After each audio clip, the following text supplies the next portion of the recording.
Cashtook Bowcraft here today. It's been a while since I recorded a video because well, I just haven't had anything interesting to record. But since I haven't done a video lately and I'm in the middle of making some arrows, I thought I would videotape a build-along series on how I install nock inserts on an arrow. You can use different types of materials for nocks. You can use rawhide. This is actually moose rawhide, and you can see it's kind of thick, and that makes for a good nock insert. They are kind of pliable, so they're not really the best thing to use, but they work because I've used them a lot. Also, too, other people use buffalo horn. These are just raw buffalo horn type scales that I bought off eBay. I don't know how much I bought these for, but you know what these are used for? These are people who build guitars and stuff, and these are like the saddle fittings or the nuts on the guitars.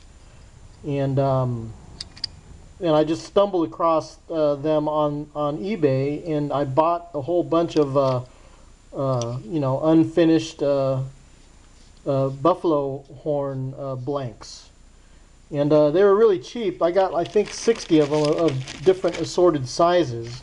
But the only problem is, well, this one's pretty straight and pristine.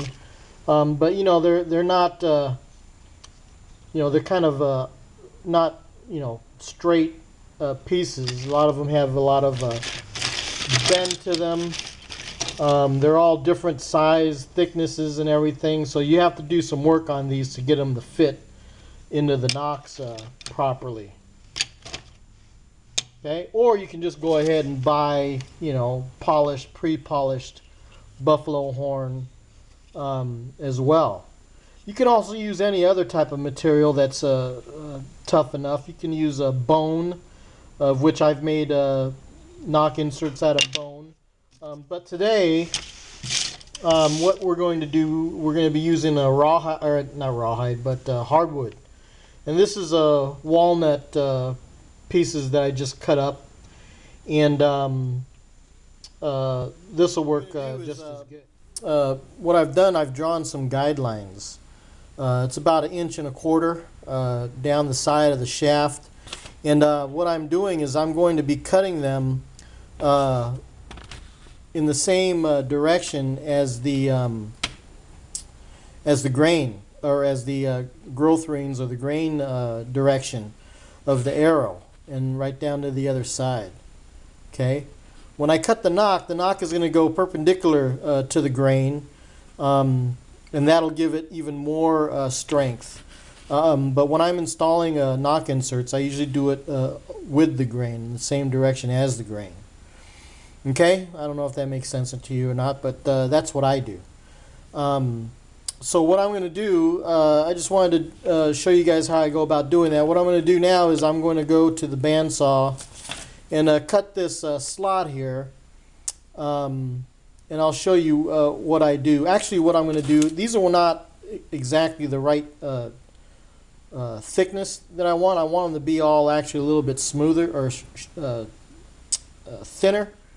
And I should have did that before I cut them all up. But I'll show you what I do to measure how thick I want these. So we'll do that in the next video. Okay, so we're back. So what I wanted to do is show you guys how I go about getting these things ready to make into inserts for the arrow shaft. First of all, when I cut these up, I cut them across the grain. Okay, so you can see the grain of the wood goes back and forth sideways here. That's because when you cut the nock, the nock itself, or the nock insert itself, won't split along with the rest of the arrow. So you go across the grain like this as it sits into the arrow shaft.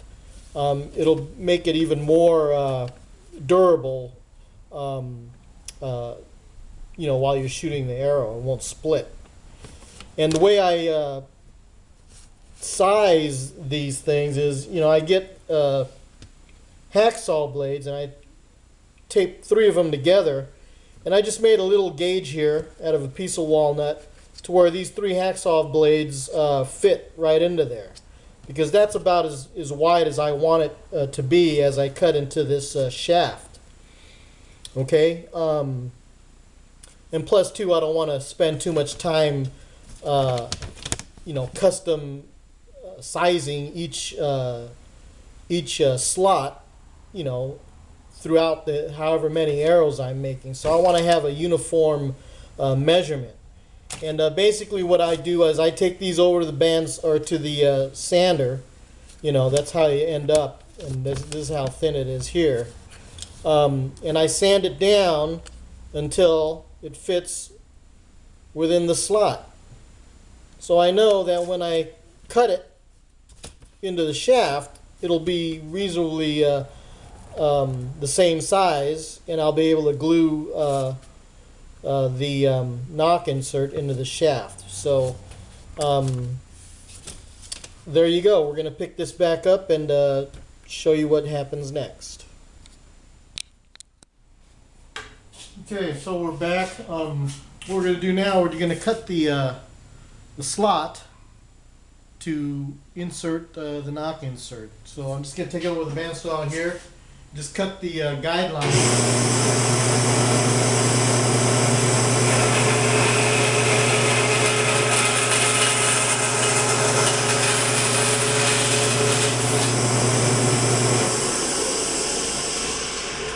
Just like that. And then what I'm going to do, I'm going to widen that groove with the 3 hacksaw blades that are taped together.